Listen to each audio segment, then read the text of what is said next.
Hello and welcome to the State of Salesforce Implementations, or SOS for short. We're going to be chatting with different thought leaders in the Salesforce ecosystem and beyond about how Salesforce implementations have kind of changed over the years and what it is now and the challenges we have. My name is Francis Pinder from Net Stronghold and Admin to Architect, and also on the call we have Lars Malmqvist from Implement Consulting, author of Salesforce Anti-Patterns. All right, and Christian Jorgensen here. I'm a solution architect with Wake, an IBM company, and author of Salesforce End-to-End Implementation Handbook. And we have Ines as well. Helen Garcia, Salesforce MVP Hall of Fame with 20 certification, and you may know my work around Agile coaching, also the book around it, essentially helping organizations to reduce waste of time, of effort, of finance, materials, energy. And today we have with us Helen Garcia, with almost 2 decades of working in projects, from transport and infrastructure to pharmaceutical and, of course, Salesforce, many brands that you probably know. And I have very much enjoyed Helen's path from more traditional projects delivery to Agile coaching. Helen started off in a very traditional linear path of project management, but for a number of years now has shifted her mindset from command and control to coach, supporting organizations, team, individuals to move from a place of uncertainty to a we can attitude. And Helen's ethos in life is having fun was getting stuff done.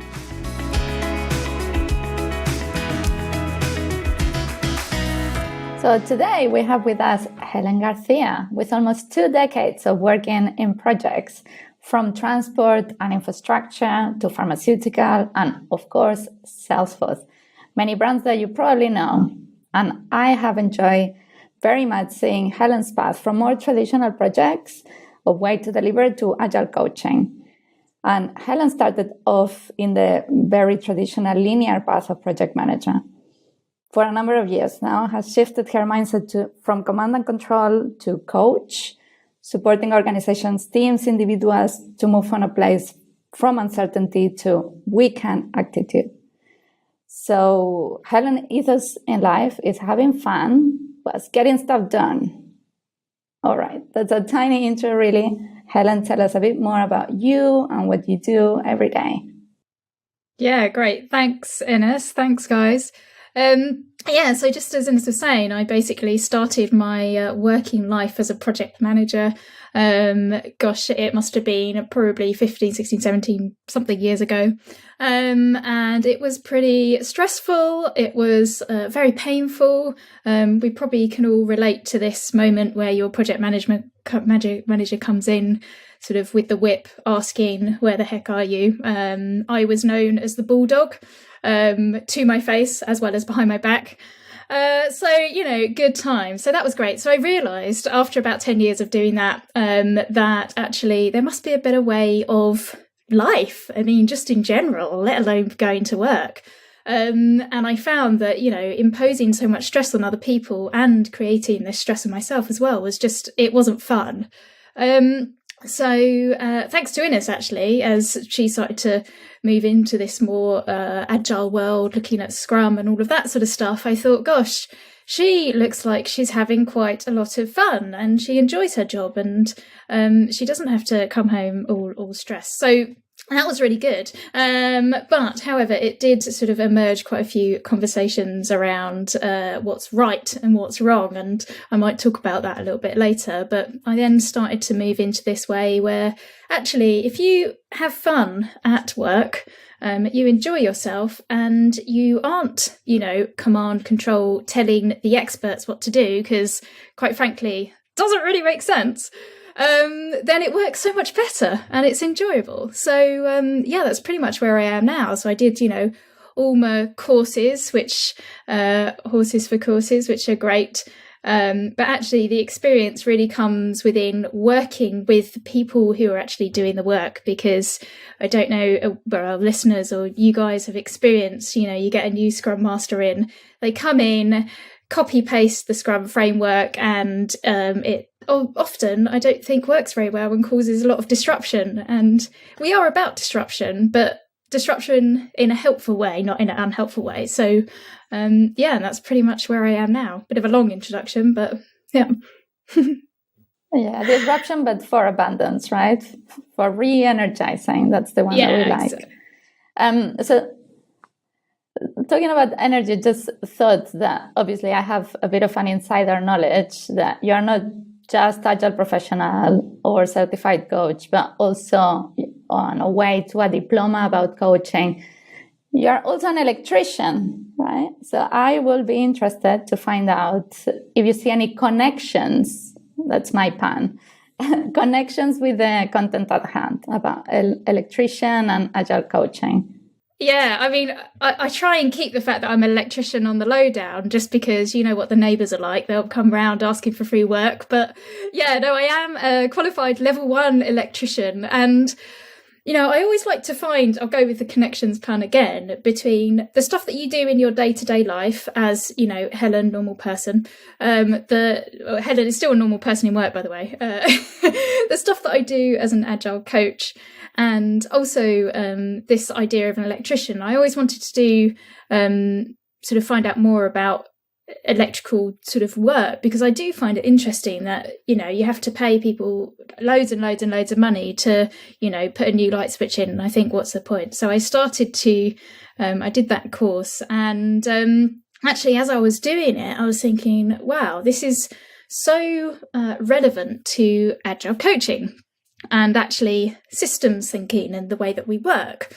So as I stood back and admired my amazing circuit, which was basically a consumer unit, a couple of light bulbs and 3 switches and a bit of a faulty oven, which I'll never use. It was on the course, so it was okay. I realised, gosh, this is really interesting actually, because this could represent the way that we are in our organisations or our teams or whatever it might look like. So I like to use this metaphor when I'm working with organisations, because you can use it in so many different ways. I'll go through it, like you've got your consumer unit, and your consumer unit is kind of driving and pushing the power, right? So that's where it comes on. If that breaks, then, you know, we're in a bad situation. And your consumer unit, is that representative of your leadership team? Are your leadership team very, very controlling? Is it your teams that are actually, you know, fully involved in embracing and pushing the power and the energy? Maybe it's departmental, maybe it's the product that's actually the vision that's pushing it. And then you sort of come across to these other elements with your light switches, on off. Is it, you know, have you got loads of stage gates or loads of different, you know, sign off situations? You have to go to leadership and that delays the whole project, but they still have to have it on time. And you know, all of these situations. How does it look? Your light bulbs, your end fittings, and being able to step back and say, oh, this is really interesting, because the more complex your system is, or your even coming, you know, back to your platforms or your integrations with Salesforce and things, the more bugs you'll get, the harder it is to find those bugs. And being able to have a sort of a tangible output of how that looks, and looking at the wires as well. And, you know, you've got your live wire, you've got your earth, and you've got your neutral. I always think of the live being, you know, that communication, like how is the energy running within the system. You've got your earth, which is your safety. You know, we all bang on about psychological safety, and yes, that's really important, but let's not make it a big fad in the world of Agile, in the world of organizations, and, you know, this fantastic well-being one-day event. And the number of teams that I've worked with who actually hate the well-being day, hate, pretty strong word, but they really dislike it. So I say, well, I'm going to work that day anyway, because it helps. If I don't work because I'm forced to take it off because I have to relax and enjoy my family, which can be enjoyable, but maybe not so, then I've also got this pile up of work. So thinking about it differently. And then, you know, your neutral wire, which is kind of closing the loop. So how is the information and the things that we're building coming back to, you know, that consumer unit? How is it working as a circuit?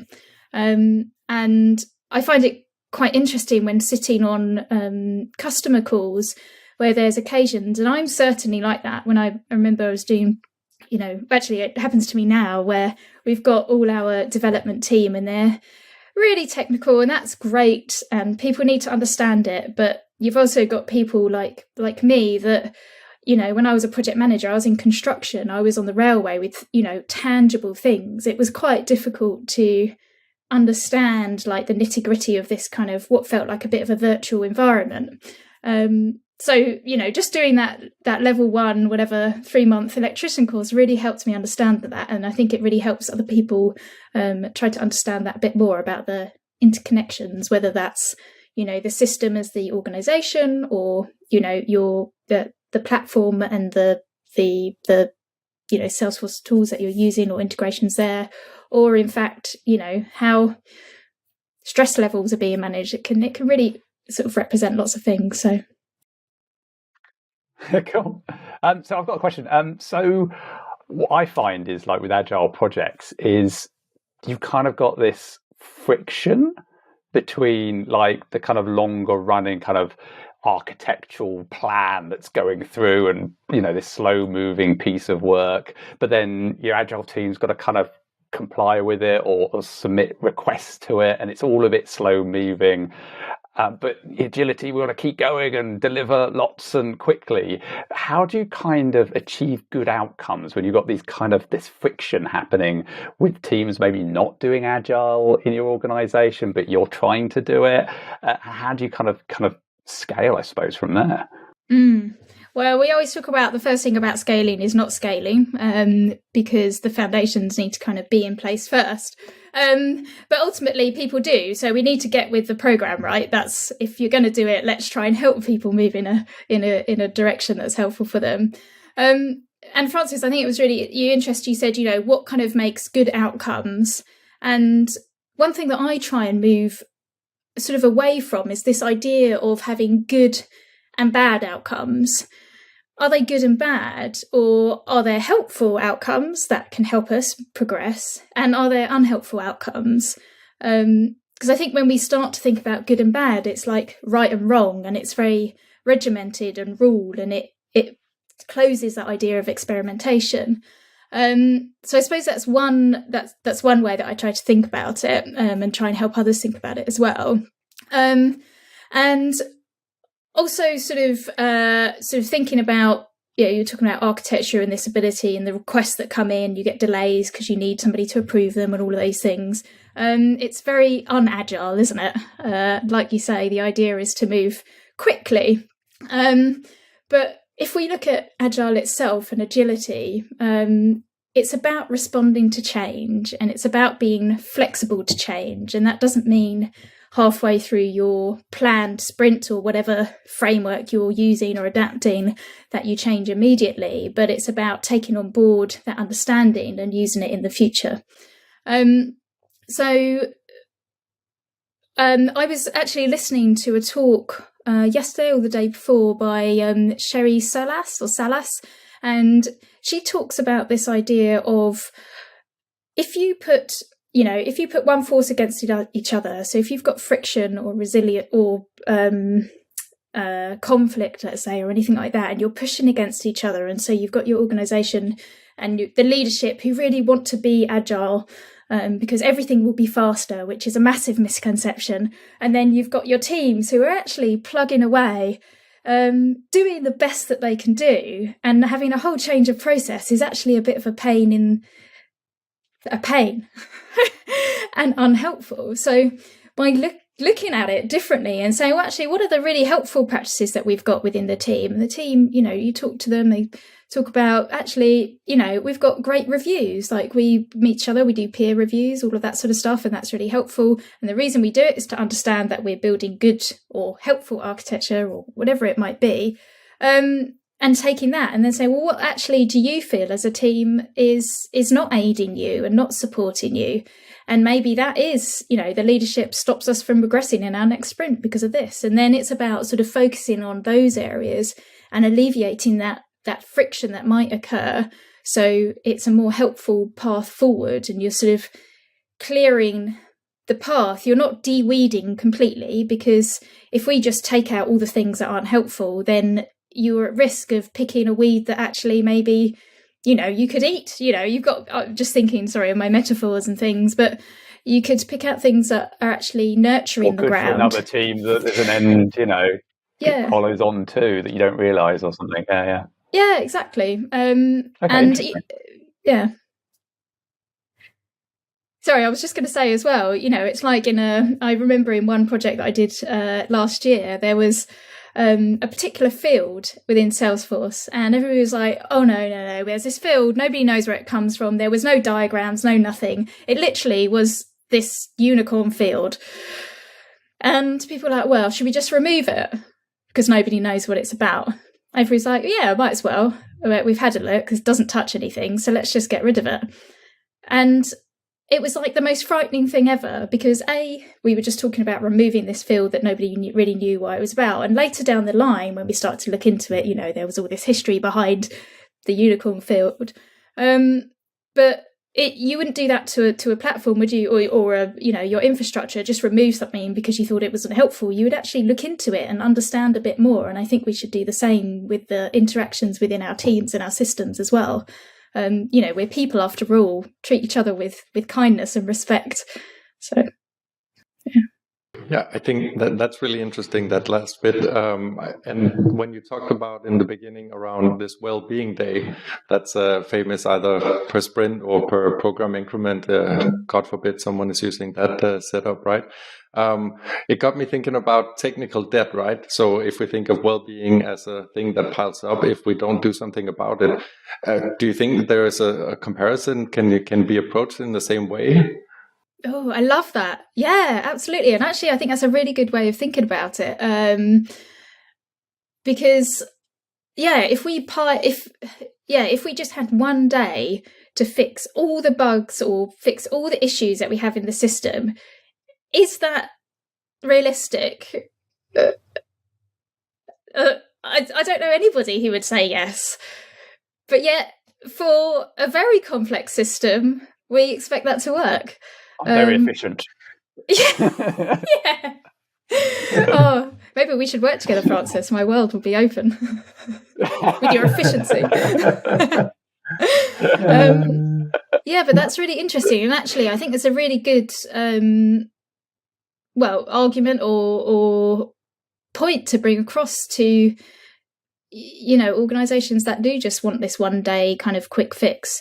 And actually, we just need to look at the bigger picture and say, is this possible? Because actually it's not. And would you blindly sort of go through your technical debt and just randomly pick out random bits of it, sort it out? You wouldn't, because actually it could impact other areas of the system of the platform. So it's the same principle, I suppose.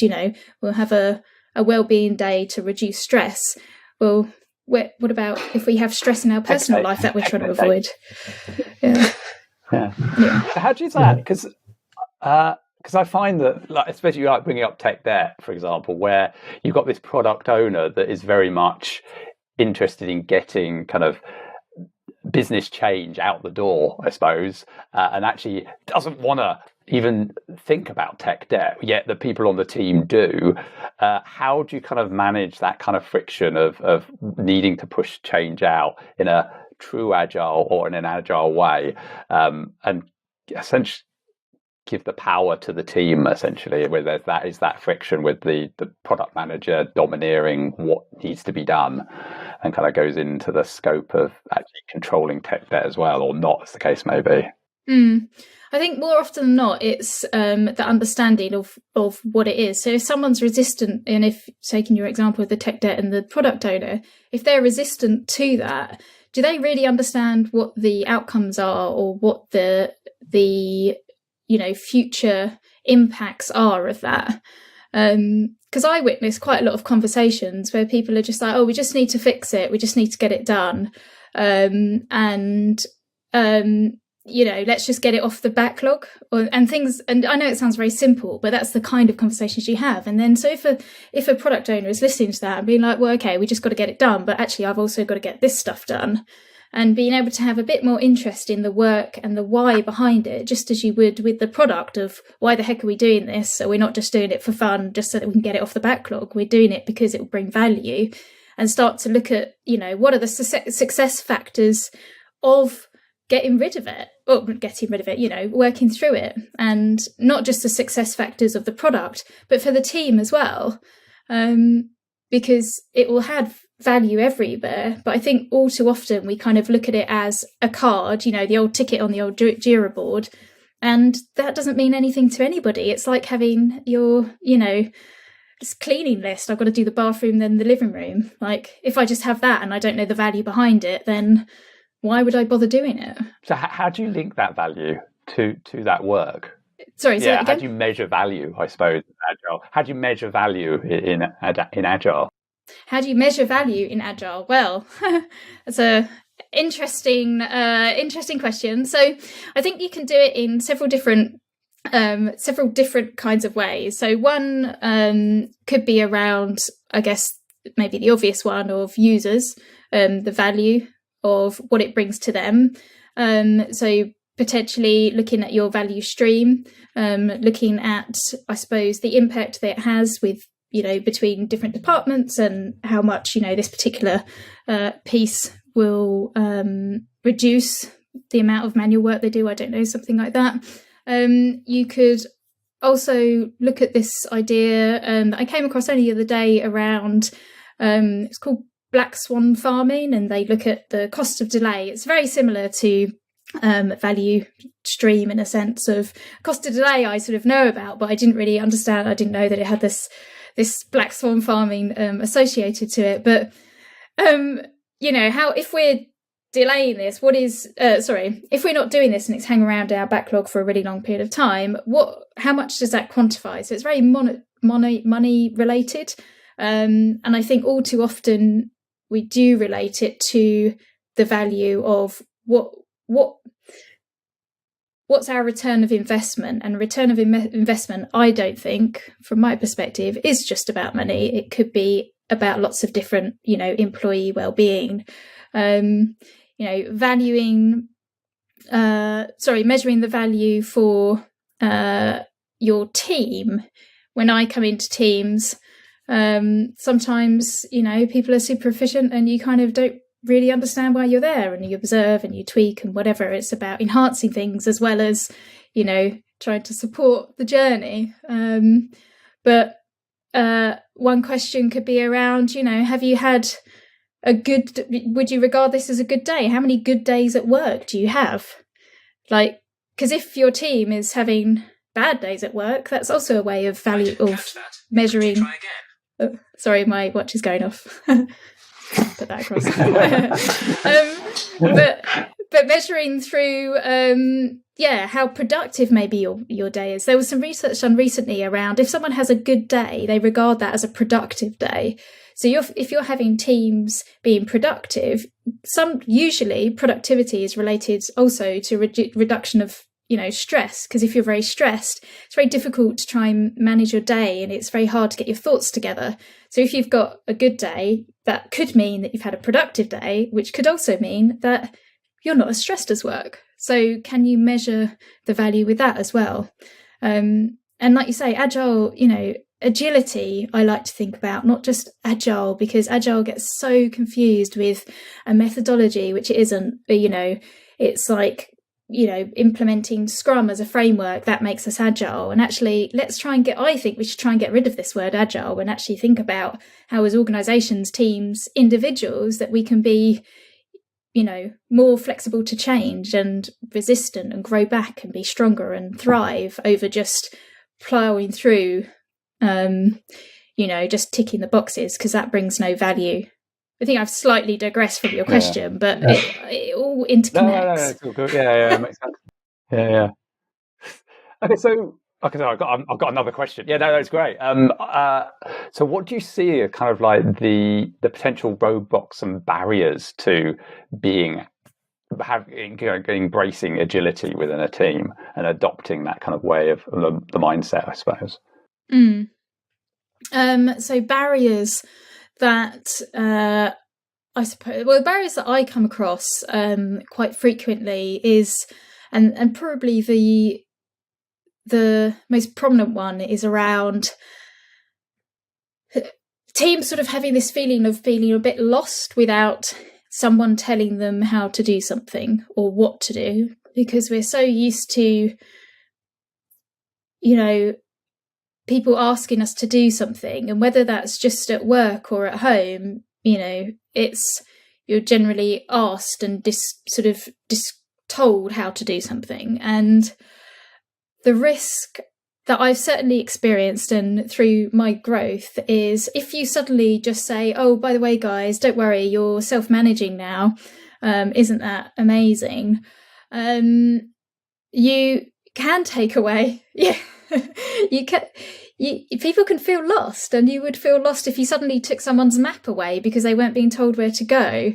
And so that's quite a big one, and I think we need to be quite wary of that. It's a kind of a different skills, isn't it? It's like you've been gone from this people telling you what to do to suddenly you're managing your own time and what to do. Is, you know, different. Yeah, I suppose it's shift, isn't it, and different skill set. Yeah, in some ways. Yeah, exactly. And I think it comes in so many different forms as well, because actually it's not just about taking the lead away, you know, whether you're a tech lead, a manager, whatever it is. Like it's about managing as a team. So I think it's just come to me really, actually, rather than calling it self-management, we call it team management. So how as a team can we support each other to manage our workload? Because self-managing teams, I mean, it kind of makes it feel a little bit like it's very siloed in the way. And that's actually what we're trying to get completely away from, and actually help managers coach, not just be like, oh, well, now we're agile. I don't need to manage people anymore. And actually, you still get conflict. You still get people, you know, not doing what they said they would do. You still get all of these elements of it. And you know, it's like when you suddenly get promoted and you're a manager of 15 people. I know it happened to me, you know, when I was in my early 20s, and I had no training, no direction, and a team, I think it was a team of 5 people. And the next thing you know, I go into work the next day and I'm receiving annual leave requests. I've got people moaning about, you know, all sorts of things. Sorry, not moaning, raising things that they were concerned about. and then you've also got to move. That kind of the traditional approach, isn't it? Kind of moving up the tick. You know, you have to manage your team because that's the route you go, right? But it's a different skill set, you know. You know, the issues that come with managing a team. Exactly. And yet we're doing it now. We're doing the complete opposite to teams, where we're like, oh, don't worry, like you've got a promotion, by the way, you don't get a pay rise, you're just becoming scrummy, and you need to self-manage. Good luck. And we're going to give you a one day, if that, half a day training lesson on how to do that. So enjoy. And then we wonder why we have so much people resisting change. It's like, it's mad. Anyway, that's one. That's just my one bugbear. I'm trying to think of other barriers that you come across. So.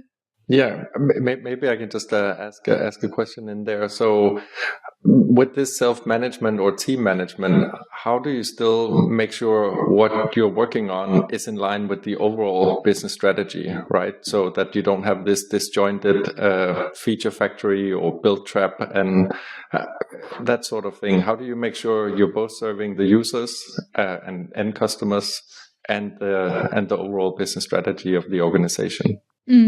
I think this is, a really interesting question. And I think it's around this idea of, rather than us just pushing out requirements and seeing the value of that specific requirement, always having it attached back to the overall system, the overall organizational value and what the strategy is. So really understanding the strategy, because actually, if we disconnect those two things, we are going to end up with lots of requirements, lots of things we build that, yes, we can see the value in them. You can place value on anything, really, if you think hard enough about it. But is it actually tied back to the strategy of the organization and the values, in fact, of the organization as well? So I think that's really important, and often that's missed. And just to chip in, I think on that is that we speak about the strategy, and you can see that there is a lot of time and effort and therefore finance invested in organizations about their strategy, right? Let's have million meetings and discussions and find figures from left, right, and center of how do we think the future may look like. And we're going to try to do this 18 months in advance. Now, in 18 months, lots of things can happen. So we need to break through some of the barriers of some of the bureaucracy, or what I like to call bureaucracy, things that we put in place, because in 18 months, a lot of things can happen, especially in technology-wise. So we have this bucket of effort towards a strategy that needs to be looked like is it feasible and reasonable the way that we do it? Then we have the bucket of effort of how are we doing on progress right now? And I think here we invest way too much time, like how we run around in organizations to know, and the status, and now, and how about now? Put all that time, effort, and headspace that we remove from delivering into what we barely do, which is validation. I think it's a massive bucket that we often miss, which is about how can we have telemetry, right? How can we measure in very small spans of time on things that we deliver? Is the thing doing what we expect it to do? You need to find that headspace and effort in the other two buckets to be able to say and make an informed decision. Are we going to persevere or are we going to pivot? And pivot is fine, but let's pivot quickly, not in 18 months. No, I just wanted to follow up on this whole question around self-management and sort of organizational strategies that are planned long in advance and perhaps aren't as flexible as we'd want. So, I mean, I guess in my experience, what you really often see is organizations, they will adopt Agile, they will want to become, have great agility, they will start projects with that in mind, and it will, you will devolve a lot of autonomy to the teams. And then as time progresses, as you get closer to whatever is the expected go live, whatever you've communicated to the market or other stakeholders, it gets less and less agile. The scope becomes more and more fixed. The time boxes become more and more rigid. You get asked more and more, what did you get done today? How many hours are left on this story? And so on. So I think there is, this tendency towards drift from an idea of Agile towards, effectively running waterfall in sprints, right? I mean, is that an observation that you've seen in your work, and is there anything you can do about it? Yeah, I've definitely see that. And the one thing I've learnt early days is actually to have a team agreement and get the team together. And I actually call it a team quest. So at the very beginning, regardless whether the team has been together for, 20 years, 10 years, or it's their first day together, we have a bit of a reset and we go through this team quest and build our values. And I do get people being like, oh, we're really excited, but some people being like, well, this is a complete waste of time because I'm just not interested. It's a bit too touchy-feely for me. And I had a whole team do this to me once, actually. It was quite frightening.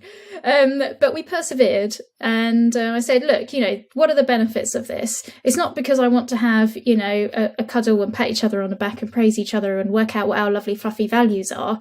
The reason I'm doing this is because later on, in a year's time, in 6 months' time, the closer you get to that deadline, the closer the pressure comes, it's going to be really hard. And you're right, anything could happen in this moment. You could be more annoyed with each other, or we could be together and trying to fight off, the management or the pressures or those annoying questions, like you say, Lars, of, well, how much time have you got left on it? Well, it doesn't matter. I respond, well, how long does it take you to run a 5 kilometers? Takes me 25 minutes, but it might take you 15. Doesn't really matter, does it? Because it's irrelevant. Sort of talking to teams in that very beginning, and so that we have this solid agreement about what it is, what's our team, what are our values, what binds us together, and how do we want to handle these situations when we have a clear mind and we're able to do it. Because when we get to then the end of the project, when we get to whatever, this pressured moment, then we can refer back to that. And it can be as simple as taking the team statement, they might develop one, or some people come out with pictures and saying, do you remember this picture? Or do you remember this statement? Like, what did we talk about? And oh yeah, we said blah, blah, blah. Okay, so how would you like to push back Or how would you like to deal with this situation? Because if me, as the Agile coach, come in and say, oh, let's take one of the VPs, oh, you told me it would be done next week, and now I've just heard it's not going to be done for another 3 weeks, and it's a green rag on the status report. And I say, oh no, and I give them, and I fight for the team. When I leave, it's just going to go back to normal. It's going to go back to, oh, don't worry, we'll work 24 hours and we'll get it done because, you're the head honch and that's the way we need to roll. So I really encourage people to have an early agreement of how they're going to deal with situations like that and stick by them. And if you stick by them as a team collectively, often those guys who were naysayers because values weren't important or they couldn't be bothered or they've been together a long time actually come out of that session and say, this was really helpful actually, because I know now that I've got some tools in my toolbox that a team, we're glued together to be able to be more resilient to that situation in the future. This makes me think about, especially from your coach perspective, that we're talking at this meta level, the metadata of the metadatas of humans, right?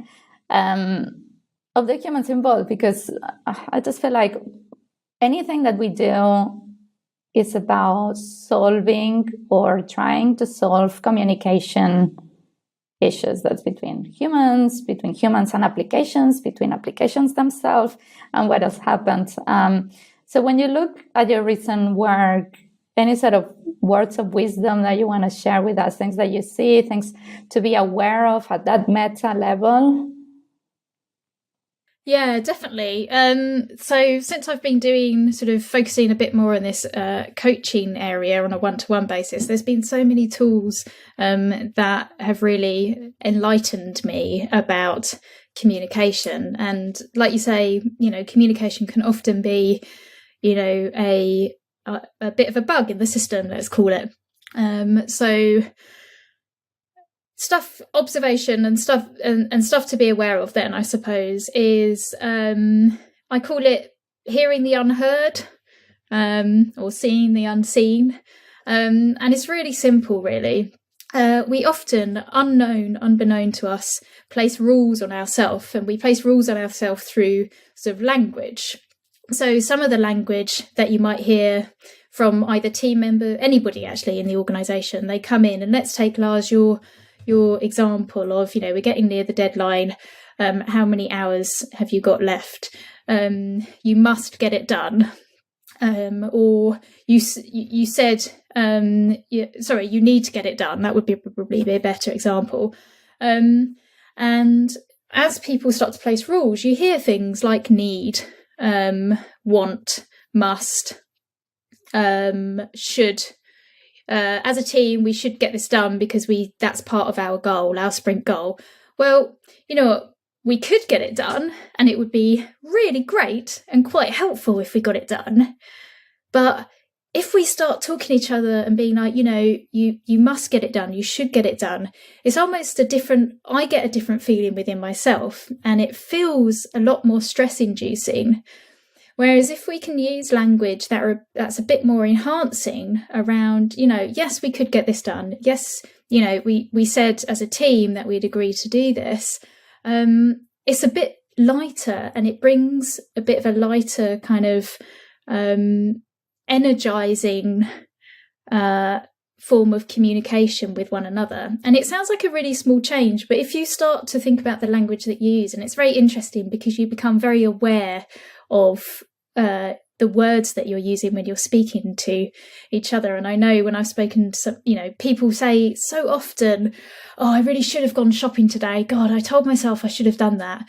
And straight away you see them get a bit flustered and a bit stressed. And so if we're using this really regularly in our day-to-day teams at this sort of meta level that you're talking about, Enes, it can cause a lot of stress. And so think about the language that you're using, whether you're using it yourself or whether you're hearing it. And often the way that I sort of reflect on it is either, you said we really should have got this done.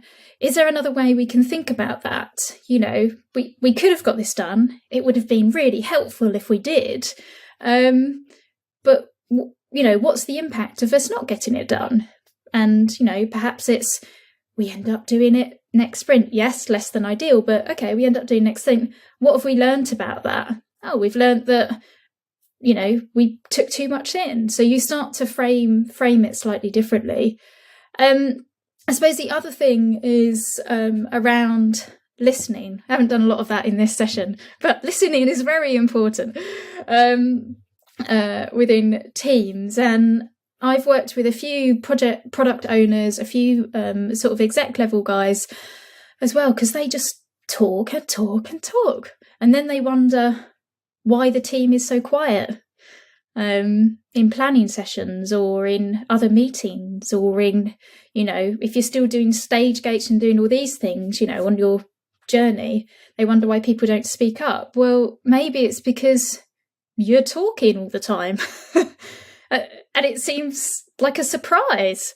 And so I've talked to a few people to say, can you, sounds a bit patronizing, but can you count to 10? Well, yeah, of course I can count to 10. Okay, cool. Well, that's your first challenge then. Before you answer, do you think you could count to 10? And they sort of laugh about it and say, oh yeah, of course I can count to 10.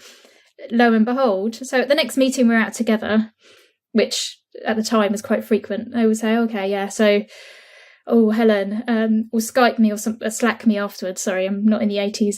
Slack me afterwards and say, oh, actually, it was really hard. I said I could count to 10, but it was really difficult. And I said, well, can you tell me how you count to 10?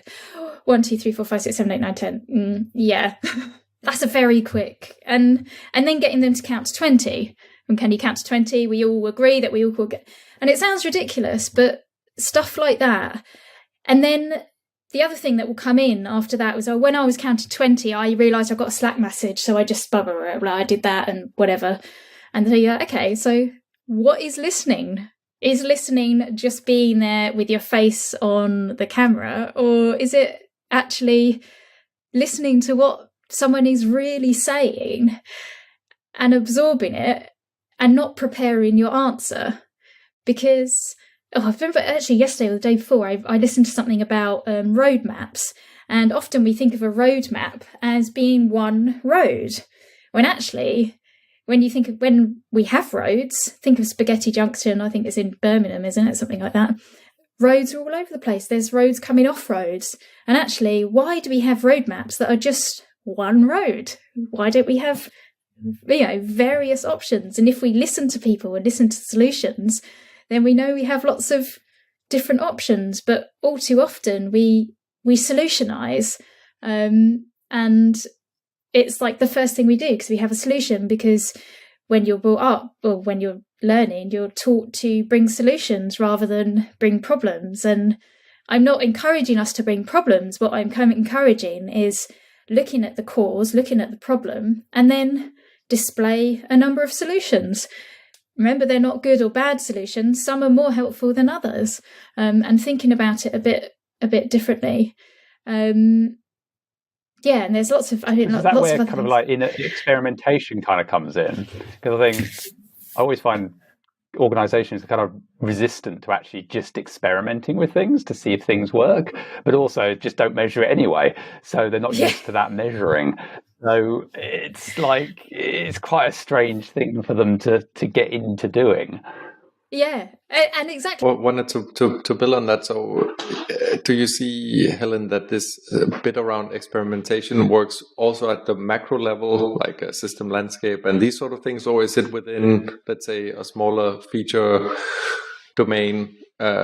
Something just to understand, because this is really what we're also curious about, right? Agile upfront architecture. And where do you draw the line, right? So any thoughts you have on that would be really, really interesting. Where do you experiment? At what level? Or do you do it across the board, right? Yeah, I think experimentation needs to be across all levels and all departments. It's horizontal, vertical at all points.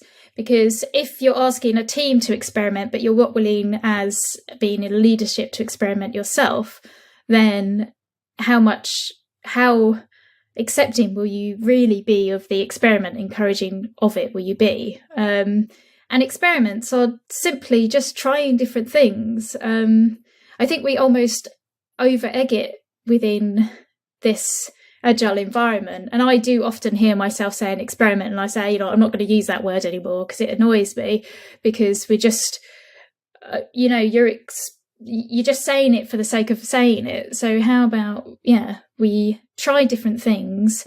And if as leaders or, various levels in the organization can also show that they're trying different things and some of their stuff is working actually and some of their stuff isn't working, then that's a really good thing, because then as somebody who is developing the technology or building different ideas within your teams, hopefully you feel more comfortable that actually if something doesn't work, that's okay, because Dave, who runs the organization, actually also said that something didn't work and he was comfortable or she was comfortable that they experimented and they needed to try something different. So there's also this element of fail fast within Agile, but rather than us becoming comfortable with the word fail, why don't we just use a different word?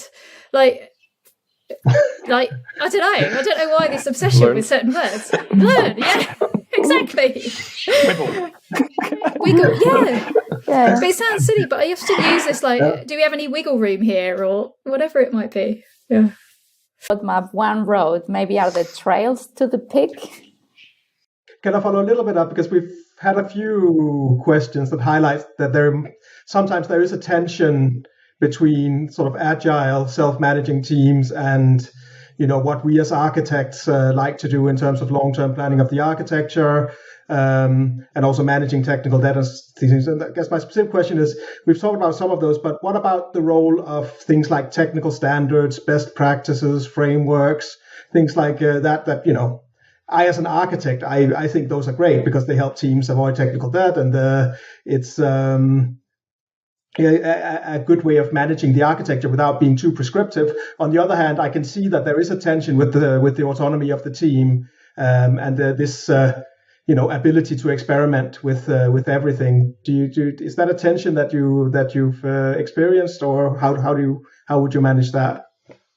I think it's really interesting, actually, that you've said that experimentation and aligning with the technical debt are, technical specifications. Do you see those as different then? If I can ask you a question back.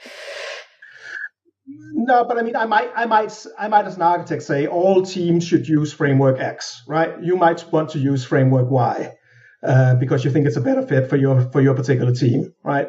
There's a tension there. I might say the best practice for coding in Apex look like this. On your team, your developers might feel that the standard should look different.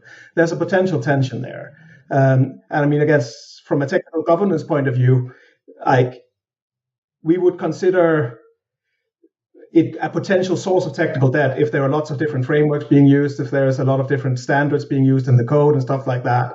That might make it harder from a maintainability point of view, from an evolvability of the architecture. But on the other hand, by mandating these kinds of things, I am taking something away from the team's autonomy. So I can see a tension there, but maybe it's just me. Yeah, it's interesting. So as an architect, I would question why you weren't also part of the team. So you're talking about the team as a separate group of people, but actually if you're doing work that's helping the team, then in my opinion, then you are part of the team. And if you can bring your value of the reason that I want to follow X is because it brings X, Y, Z, and there's a reason behind it. It's not just because you want it because you have always done it that way. It's because it's actually going to be helpful. Because I think that's probably one area that I've observed friction in, that, we've got Lars, the architect, who's been doing it for, 70 years or whatever. You're looking good for your age. I've been doing it for 70 years.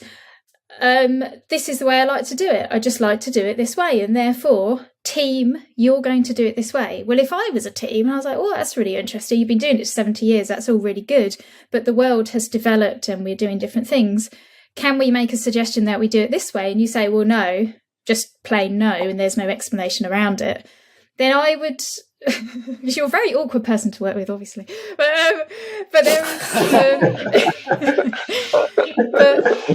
I would question that. And I suppose I take it back to sort of coaching or any kind of skills that you have. If you're only willing to use the frameworks that you think work for you, then I think you need to start to reevaluate how you can help teams, because actually what worked for me may not work for you. And we need to have an open mind about that. And as a team, so you're coming in, there's a new project, a new, framework, you're using something differently. And as an architect, you're trying to, model all this. Is actually working with the team. So rather than seeing yourself as a separate person who's like, this would be good and this is the advice I give, having that group session where it's like, my preferred is this because it gives value, blah, blah, blah, it'll be good for the future, etc., etc. I'd love to know genuinely what your thoughts are and listen to what they're saying, really listen, and understand. And then if they're bringing things that are that you think are potentially detrimental, do a bit of a, you could do 5 whys. Why do you think that this would be great? Break the team into 2 things and say, you fight for why you think my idea is great, and then you fight for why they think their idea is great, and opening the conversation. And then you may end up forming communication, doesn't it? Yeah, exactly. It's that whole because I can have the same thing where you've got multiple agile teams working completely in their own, all Salesforce orgs pretty much, and having to bring some kind of standardization or across them.